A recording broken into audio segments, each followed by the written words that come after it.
Nick Hill from the Zoological Society of London.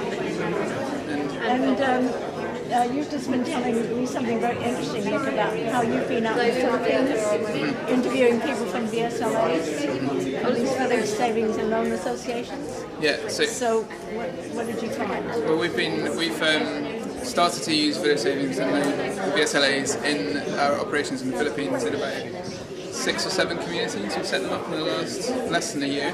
So we're a conservation-based organisation and we do a lot of conservation work. So this has been a really new kind of foray for us, but it's been really amazing and interesting to see the response from communities. So in some places where we found that some of the work that's been going on has started to some of the financial sustainability around conservation and marine protected areas, for example, has started to drop off a little bit as projects start to phase out.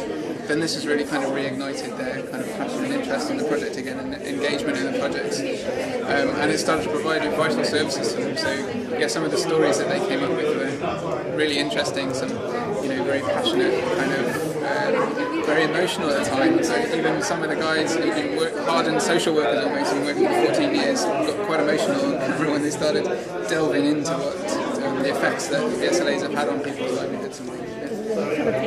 In the Philippines, yeah. And this is linked to the London Zoological Society's work? Yes. So it's linked to a project that we're running over there, which is actually, the VSLA is acting as a platform. It's kind of an informal cooperative for an environmental project, which is turning discarded fishing nets that are lying around on the beaches and causing environmental hazards and ghost fishing potentially, turning discarded fishing nets into carpet tiles like the ones we're standing on. Yeah. That's fantastic. And it's a way that, by working with VSLAs, we just have one contact point rather than trying to contact many people and buy nets from, encourage individuals to go and collect and then sell nets to us, which would involve a lot more overhead costs, and therefore the price we could offer would be a lot lower, because it has to be a sustainable business model. And this way we've been able to work with just one group, and lots of people can come together and do that, and reduce their transaction costs, so they get a much better price for the nets. So it's an additional source of income for them, but it's been a useful one, and it's really kind of empowered them to go out and go and start to tackle some of the issues of waste, for example, because they're just swimming in waste in the Philippines. In the Philippines, in these rural communities where they don't have any waste management systems, solid waste management systems in place. It's too expensive to try and remove waste from the islands. So this is kind of giving them a way of being able to tackle at least one of those sources of pollution. That's fantastic. Thank you so much. So how did you find today's session?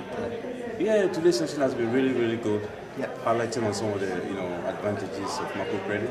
Yep. And then the way forward, and then how some of the weaknesses can be addressed from phase 1 to phase 2. So I really enjoy it. So it's been good.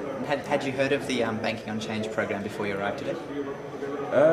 Yeah, I heard on it on the internet already, and then coming here, I've come to see this live, how it's being done in other 7 countries, and piloted already, and it's going well. So Excellent. Do you have any experience in the field of microfinance? Yeah, because my organization, we are already in microfinance, but we are using a different model.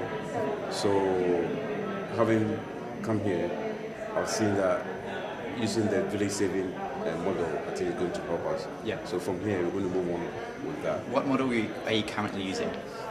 The model that we're using is it's a traditional model, not any proven model. Yes, we develop it ourselves. So we hasn't got any name, but it's a traditional type of model. But I think that we'll move on to a more formal model, which has been proven and tested like this one. Excellent. And do you see any challenges for the Banking on Change program going forward? The only challenges is the involvement with Barclays. Yep. Because if we are certainly helping people to move on to formal banking, then I believe that it shouldn't only be Barclays, because it's going to be Barclays. Then there's going to be less competition. And if there's less competition, then obviously there's going to be monopoly in the system. So I believe that there should be a system where this banking for change will be open to other banks, so that it will be very competitive in terms of interest rates and stuff like that. But if it's only Barclays, then I see that it's going to be a monopoly in that example. That's really interesting. Yeah. And so my final question is this your first time at the UK Microfinance Club? Yeah, this is my first time of coming here, and I really enjoy it, and I'm going to be a member, and I want to be coming here every time there's a program. Fantastic. Yeah, and I've met a lot of people, talking to Dr. Felix, talking to Desmond. It's been good. Is it helping, because you have experience in the field of microfinance, is it helping you, given you've got experience, is it helping you kind of, is it a good place to connect with other people in the microfinance field? Yeah, because obviously when you're doing something alone, it's better to work in a group where you can share experiences. So coming to sessions like this, you meet people who have also done microcredit in different forms, and you can share your experiences and your weaknesses, your strengths together for you to be able to improve upon it. It's better than you alone, operating. So I think that is good. It's a good start. And so what country is your organisation based in? We are, at the moment, we are based in Ghana, Africa. Yeah. So that's what we're doing. We cover most part of Ghana. So that's what we're based in. Excellent. My name is Desmond. And my name is Scott. I work with Look Ahead, Housing and Care, but I've been coming now to the microfinance seminars now for over 2 years. Yeah. Excellent. My name's Scott. I'm with an organisation called MicroFinance Without Borders, and I'm just doing these interviews here today. So I was going to ask, is this your first time so it's not the first time at the UK Microfinance Club then? No, it's not. No. I've been coming again since coming back from Sierra Leone for over 6 months now. Just about 6 months now. Yeah. And how have you found the experience so far? I absolutely love it. It's really, really good. It's really enjoyable. You meet a lot of people and you get a lot of knowledge as to what's going on within the microfinance industry. I'm from Sierra Leone myself, and it's just something that interests me to know how you can include the poor in the financial system. So that's of interest to me. Fantastic. That's really good. So how did you find today's session? Today's session was really brilliant because Plan and Care International are both in Sierra Leone, which I'm interested in. Yes. And even though I don't think they're working on what they're doing with Barclays in Sierra Leone at the moment, but it's something I would like to find out more about. Yeah. Do Barclays have a presence in Sierra Leone? No, they haven't had a presence for quite a while. They used to. Okay. In the 80s. But because of the war, they haven't got any presence in Sierra Leone at the moment. No. Yeah. Okay. So they mentioned during the talk that there would be option for this model to be basically improved and expanded to other financial industries. That's correct. Having other banks involved, having other kind of lenders involved. That's correct. Are there any lenders in Sierra Leone that you could see? There are a few lenders in Sierra Leone. Yeah. And I'm sure that they'll be willing to use this model. And as I said, there is Plan International in Sierra Leone at the moment as well, and Care. So the only thing is there's no Barclays. Yes. So I was wondering maybe other financial institutions in Sierra Leone might be interested in doing, or maybe they are already doing what Care International and Plan are actually proposing now. Yeah, sure. Yeah. And so, what do you see the strengths of the Banking on Change product? The strengths of the Banking on Change. The strength is the empowerment of the poor. That's a huge strength because in Sierra Leone, for example, that's the main place I can actually give you. Yeah. That's where I've lived for the past 2.5 years, and I've been to the rural areas and I've spoken to the poor in Sierra Leone. There is a lack of access to finance for them, and by them just even being able to gain the little steps, getting into the financial institutions and knowing how to use their savings, and just that one step, it's a huge empowerment. As they were talking today as well, like a lot of poor people feel scared and nervous to go into the bank, just as they are scared of going into supermarkets, for instance, because it's just too posh. But having that first step, it's a huge empowerment. I think something that I've really picked up on in the talk was Barclays giving them a financial identity for the first time. I mean, these are people who you might be saving, say, 10 cents a month, 10 cents a week towards this product, but it gives you a formal identity for the first time in many cases. So it's... That's true, and there's a sort of prestige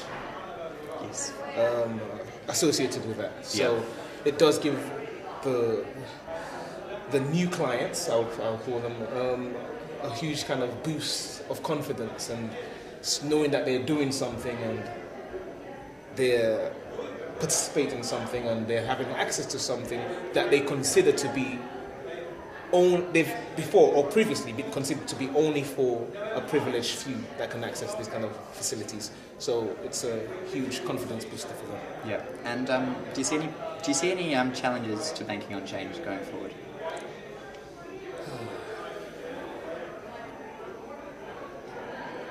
The main challenge really is, again, when we were discussing it earlier, was with the young people, especially in African countries. Now, in Africa, young people are so marginalized and left out in so many things. And I was wondering how they could, for example, help these young people to, they were saying about entrepreneurship, and helping them to teach them about entrepreneurship. Now, I just wanted to find out how are they going to help them, because the young people in Africa are so marginalized that I feel that's going to be a very big challenge to actually help the young people, just to even to get into banking. You know, how do you teach these young people that have had no previous training or using banking facilities to start helping them and educating them? That's going to be the biggest challenge for them. Excellent. Yeah, that's a really good point. Well, thanks very much. It's a pleasure. All right, thank you. So I'm Scott. I'm with MicroFinance Without Borders, and I'm here today interviewing people on behalf of the UK Microfinance Club. I'm Rupert Nelson. I am a business development consultant within the microfinance sector, and I focus on sub-Saharan Africa. Sensational. So how did you find today's session? Very much enjoyed it. Like the session, it's great to see how a large corporate player can work very well together with NGOs and actually deliver very top quality, not only research but actual results as well in the field. So if you work a lot, you said, in sub-Saharan Africa? Correct. Do you see the VSLA model as being particularly important to sub-Saharan Africa? I think it's very important worldwide. For me, it is very important in sub-Saharan Africa. I think that this is definitely the route forward. Microcredits is fantastic when the product is right for the right consumer. I think that savings can't do very many people any harm either, and therefore I think that micro savings are a very, very good sound basis for good financial health for individuals. And specifically for the Banking on Change program, did you learn anything? You obviously heard of it before today, but what did you take out from today's session about that program? I was pleased to see how heavily involved Barclays has been. I understand, of course, also that they have not only a social motivator there, but there is also a commercial motivator there, which personally I think is actually a very healthy way of doing business, but also doing good, like what people always like to say. There is definitely a good business case for this, and I was very pleased to see how they work well together, and that it's also being prolonged, and that with a relatively small amount of investment, particularly from Barclays' point of view, they can get such an incredible leverage out of it and get access to a huge number of new customers, which is a completely new greenfield customer base. And building upon that, because it's very clear that Barclays is obviously gaining a lot from this project. Yeah. Can you see other banks wanting to become involved to do a similar thing going forward? Yes, I can. And I think what Barclays has done here is actually a very wise move, in the sense that they have actually changed their direction and changed their focus to the NGOs who have already embarked upon and have experience in a certain field, in this case village savings schemes. Now, if you were to go out into this market as a completely different market than what you're normally used to, and where all your IT systems and all your management time and all your motivators and drivers within your organisation are all focused upon, and you go into this completely different market with your banking hat on, it might be more difficult, let's put it that way, because your internal systems, your ways in which you have streamlined your business are just not geared up for addressing this market in this way. So by going in, learning from the NGOs, learning from the organisations that have already implemented such business models successfully in the past, they can learn from that experience, and they can then start replicating it and tweaking it in the best possible way and adding their professionalism to make sure that the market is addressed well. Sure. So. And going back to banking on change as a whole for a second as well, can you see any challenges to that model going forward? The biggest challenge is to make sure that at this moment in time, that the consumer is well educated and understands what they're buying. Now, when we're talking about saving products, that is relatively easy, because money from the consumer is being put into a savings account, which, especially if it is also with a large global player as Barclays, should be relatively safe. And therefore the chance of them getting it back is bigger. I mean, we're not talking about consumers buying risky assets or anything like that. So from that point of view, I think the challenge is migrating this to a more professional level, to a larger level, and migrating it to a position whereby we have so many consumers. I mean, we have, 900 or almost 1 billion people, 900 million people in Africa, of which 90% or so is unbanked, roughly. I've probably got my numbers wrong, but roughly it's something like that. If all of those were suddenly to go onto the bank's client books, or books as clients, I think we're going to find that we're going to be challenged from a banking perspective, from a regulatory perspective, and also from a client information perspective. The clients that we're addressing here are relatively uneducated and need maybe a bit more hand-holding, and they need to be informed well in order to make sure that in 2 or 10 years' time, they don't suddenly all turn around and say, but I actually thought I was investing in a savings product whereby I'm actually lending to my neighbour, which is effectively an equity loan. Do you see that responsibility for that client education to lie with the Banking on Change program, or more towards the regulator? The regulator, as in most countries, with all due respect, they do a fantastic job, and the regulation also in sub-Saharan Africa is gearing up massively and is generally following a very interesting development driven by world regulation, so to speak, within the financial sector. They are doing a good job, but they are always chasing the next big thing, so to speak, in the sense that they have to catch up. I don't think it is fair to put all the onus on the regulators to make sure that things happen well in the future. There is a certain amount of responsibility within the banking sector, within the players in that market. There is a responsibility with the NGOs, and there is also a responsibility with the consumer. Something that probably in the West we don't actually hear enough about. But there is definitely also a responsibility with the consumer to also make sure that they actually take the right products, understand the products, and don't just sort of sign up for stuff because they think that they can make a quick buck with it. I mean, that's not the way it works. Fantastic. And so, is this your first time at the UK Microfinance Club? No, I've been a member for quite a few years, and it's a great opportunity to be networking here. It's a great opportunity to meet new people, also hear new insights from new groundbreaking developments.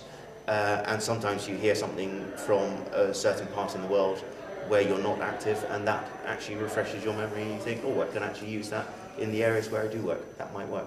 Excellent. Well, thank you very much. You're welcome.